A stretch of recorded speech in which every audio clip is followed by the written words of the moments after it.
When you get your FADAKWALT air pump, smart car air pump, make sure that this red tab is there.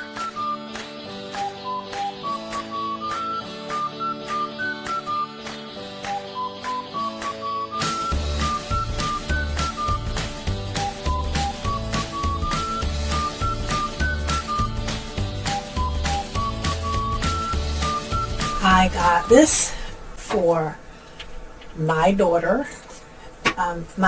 We have a large inflator, but she and my grandson love to go bike riding, and so I thought what she needed to have was a small pressure gauge that she can put in her car, so that if they're out in the park riding, or if they're riding on one of the bike trails and they have a problem with their bike, she can have something in the car so they can inflate their tires. So this is a lightweight. I like the lightweight size. It has a digital readout here, and it works by plugging it into the cigarette lighter in your car. This will only work for 12-volt mounted cigarette lighters in a car, so it will not work on a 24-volt. You should determine what voltage your cigarette lighter is in your vehicle before you decide to order this product. And so here's your air hose. Here you have your accessory kits here. So I'm not going to take these out, and then you can just adjust it to whatever size, whatever gauge you need for your particular tire. So power cords here. Your on and off switch is at the front. This is your flashlight switch here. Obviously, I'm in my studio, so I don't have a cigarette lighter to plug this into, but you do have a flashlight switch here, on and off switch here. This is your power cord. This is your cigarette lighter connector, your accessories kit with your various gauges. You have an LED readout of pressure, and you can preset your air pressure here so that it'll automatically cut off when it reaches your pressure setting. This is your handle, convenient handle for holding it. This is lightweight. It's not very heavy, but it is a sturdy and durable plastic. But it is, as I said, lightweight, and I appreciate that. It's compact, and that's the thing. I just wanted something that she or my grandson will be able, well, probably be my grandson, will be able to use for their bicycles when they're out. And then, of course, if she should have low air pressure and need to inflate her tires on an emergency basis, she'll be able to do that. So I'm very pleased with the quality, the features, and the accessories that are provided.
videos